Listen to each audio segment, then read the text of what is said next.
कह रहे थे कि दुनिया के अंदर अब तकरीबन तमाम मुल्कों के अंदर ये बात होनी शुरू हो गई है कि हमने बीमारी से तो बचना है, लेकिन उस बीमारी से बचना इस तरीके से है कि लोगों की जो रोज़गार है वो भी ना उसको हम मुकम्मल तौर पर ख़त्म कर दें।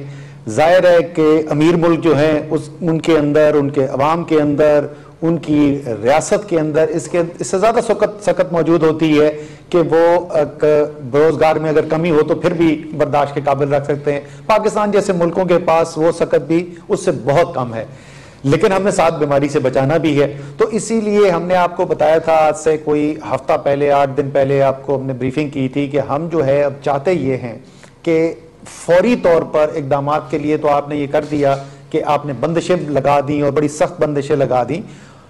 उसकी वजह से बीमारी के फैलाव जो हो रहा था उसके अंदर भी कमी आई। वो भी वज़ीर आज़म ने आपसे जिक्र किया कि 25 अप्रैल को जहां हम समझ रहे थे कि 50,000 केस होंगे, वहां से 12 से 15,000 के दरमियान का तखमीना लगाया जा रहा है। हलाकतें भी जो हुई हैं, बात भी हुई हैं, वो उससे बहुत कम हुई हैं अल्लाह के फजल से, जो जिसका अंदाज़ा लगाया जा रहा था। लेकिन इसके साथ साथ लोगों की रोज़गार के ऊपर भी बहुत भारी असर पड़ा है और उसकी मुख्तलिफ शकाल के अंदर हमें वो नज़र भी आ रहा है कि के लिए जो मुश्किलात पैदा हुई हैं। तो हमने उन मुश्किलात को आसान तो करना है, लेकिन इस तरीके से करना है ताकि बीमारी का फैलाव भी बहुत ज्यादा ना बढ़े और ऐसा ना हो कि खुदा न खास्ता हमारा सेहत का निजाम जो है उसके ऊपर इतना बोझ आए कि वो बर्दाश्त ना कर सकें।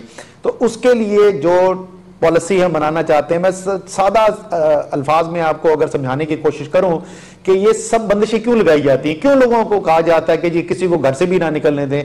अगर मैं बिल्कुल ही उसकी एक मंतकी अंजाम तक ले जाऊं, अगर सारे मुल्क के लोग एक कमरे के अंदर बंद हो जाएं, अलग अलग एक कमरे में एक शख्स हो, 2 हफ्ते के लिए वो बैठे रहें, तो हमें पता है कि 15 दिन के बाद बीमारी खत्म हो जाएगी। लेकिन शायद हजारों लाखों लोग जो हैं वो भूख से उसके बाद मर चुके हो, तो ये मुमकिन नहीं है। तो कोशिश ये की जा रही है कि ऐसा निज़ाम लाया जाए कि एक आम आदमी तो अपने घर से बाहर निकल सके और वो अपने रोज़गार का इंतज़ाम कर सके। ख़ास तौर पे जो गरीब है, जो मुतवस्सित तबका है, इतनी इस वक्त लोगों को तो एहसास है, लेकिन कुछ लोगों की मैं बातें सुनता हूँ तो लगता है मुझे उनको एहसास नहीं है। ये बात अब गरीब से आगे चली गई है। मुतवस्सित तबका, सफ़ेद पोश जो है, वो बहुत बोझ महसूस कर रहा है और उसकी ज़िंदगी के अंदर ये जो आमदनी उसकी ख़त्म हुई है, रोज़गार ख़त्म हुई है, उससे बहुत बड़ी मुश्किलात पैदा हो रही हैं।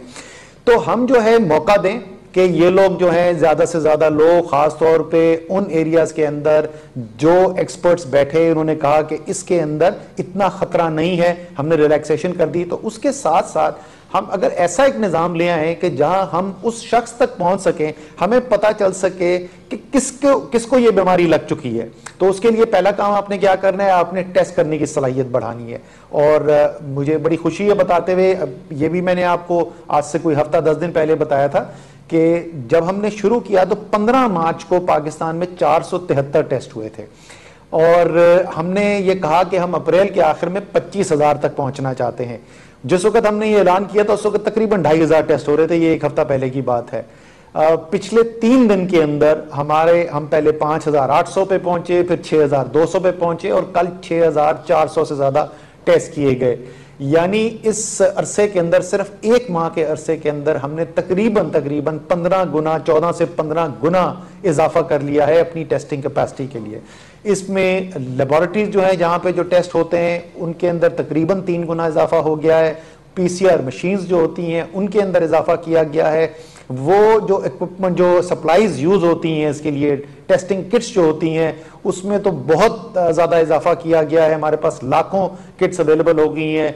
जो मैन पावर है उसकी भी तादाद बढ़ाई जा रही है। तो एक तो हमारी ये सलाहियत जो है कि जिसको बीमारी लगी है उसको हम उसकी तशखीस कर सकें, वो बढ़ती चली जा रही है। दूसरा, वो जिसको बीमारी लगी है, वो किसके साथ उठता बैठता है, उसकी किससे मुलाकात हुई, वो कुछ इंतजामी तौर पर, कुछ टेक्नोलॉजी को इस्तेमाल करते हुए हम एक निज़ाम बना रहे हैं कि हम उन तक भी पहुंच सके ताकि उनका भी टेस्ट हो सके।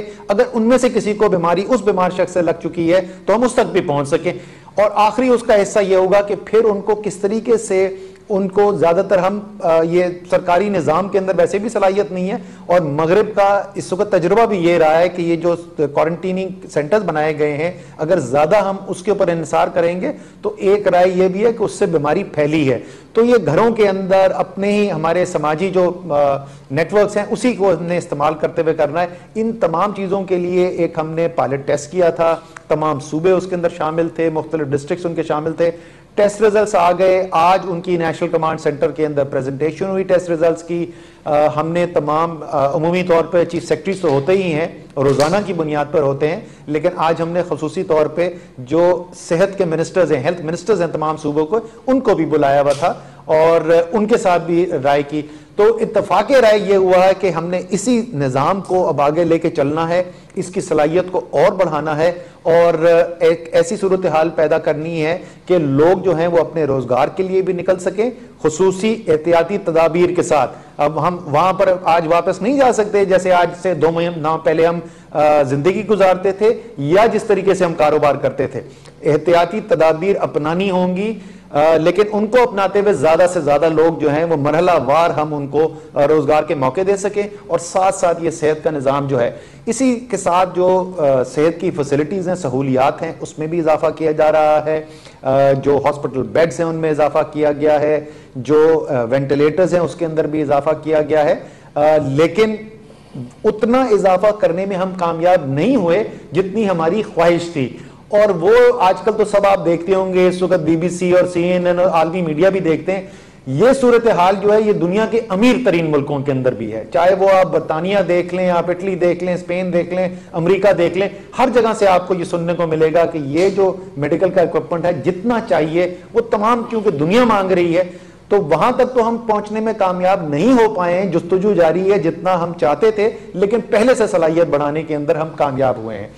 आखिरी चीज जिसको मैं दोबारा से एक दफा दोहराना चाहता हूं, पहले भी जिक्र किया है लेकिन वो क्योंकि बाज़गश खत्म नहीं होती, कि देखें जो फैसले हो रहे हैं वो तमाम फैसले पाकिस्तान में आज तक कभी कोई ऐसी इमरजेंसी नहीं आई है जिसमें इतने मरबूत तरीके से फैसले किए जाएं। नेशनल कमेटी NCC जो है, जिसको वजीर आजम खुद चेयर करते हैं, उसके अंदर तमाम वो सूबाई वज़रा आला हैं, उनके अंदर आज़ाद जम्मू एंड कश्मीर के वजीर आजम है। मैं बार बार दोहराता हूं, 4 मुख्तलिफ सियासी पार्टियों से ताल्लुक रखते हैं ये, वहां बैठ के फैसले होते हैं। 1 माह के अंदर 9 मरतबा मुलाकात हुई है इस टीम की, ये सिर्फ नहीं कागज पे बना दिया, 9 दफा वजीर आजम ने चेयर की है मीटिंग, और वहीं पर इत्तफाक राय से फैसले किए जाते हैं और उनकी इंप्लीमेंटेशन और उन फैसलों के लिए जो प्रपोजल्स हैं, सजेशन जो आनी है, वो national command and operation centre जो है, जो रोजाना मुलाकात करता है, तमाम सूबे उसके अंदर बैठे होते हैं।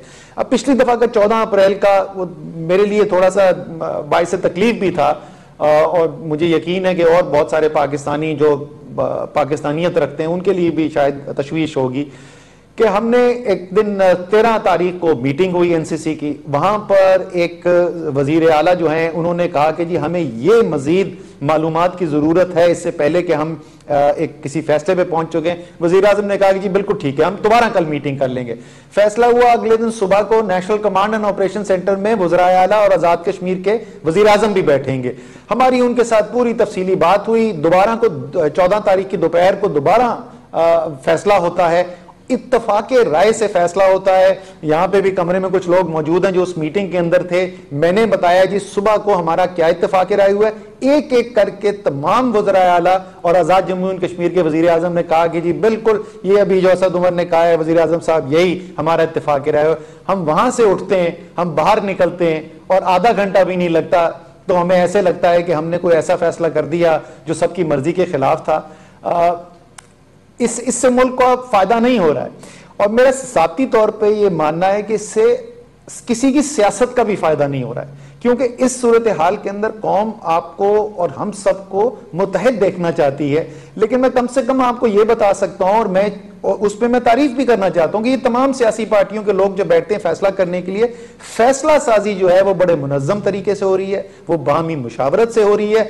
शाम को टीवी के ऊपर सियासत होती है, नहीं होनी चाहिए, होती है, लेकिन कौम को मैं कम से कम ये तसल्ली देना चाहता हूं कि फैसले जो हैं वो सियासत से नहीं हो रहे, फैसले जो हैं वो अवाम की फलाह को सामने रखते हुए हो रहे हैं। आखिरी चीज में एक मैं हमाद से बताऊंगा कि जो छोटे कारोबार करने वाले हैं उनके लिए क्या सोच रहे हैं, जो एक इकोनॉमिक रिलीफ पैकेज का ऐलान किया गया था। लेकिन आखिरी चीज जो एक और चीज जरा सा बड़ी, पाकिस्तान की कौम को मैं समझता हूं, मैं दिल से समझता हूं कि पाकिस्तानी कौम जो है खुददार कौम है। हम अपने ऊपर, अपने सलाहियत के ऊपर और अल्लाह ताला के ऊपर यकीन रखने वाले लोग हैं। तो ये जो शुरू के अंदर ये बहुत ज्यादा हमने आवाजें सुनी थी ना, हम उन लोगों में से नहीं है जो मगरब की अंधी तकलीद करने वाले लोग हैं। मगरब कुछ कह रहा था, वही बाजगश्त यहां पे शुरू हो जाती है बगैर सोचे समझे। हमने फैसले करने हैं पाकिस्तान के 22 करोड़ की अवाम की फलाह के लिए, उस बुनियाद पे नहीं करने कि जर्मनी के अंदर क्या चीज ज्यादा मनतकी है या इटली के अंदर क्या है। और मुझे खुशी है कि आज उन ममालिक में, आज मगरब के अंदर वो बात हो रही है जो 1 महीने पहले हम कर रहे थे। तो कौम को एतमाद रखना चाहिए, आपकी फलाह के लिए फैसले हो रहे हैं। इंसान है, गलती होती है, पहले भी हुई है, आइंदा भी हो जाएगी, लेकिन इंशाअल्लाह ताला कौम की बेहतरी के लिए सियासत से बालातर होकर बाहमी मुशावरत से फैसले करते रहेंगे।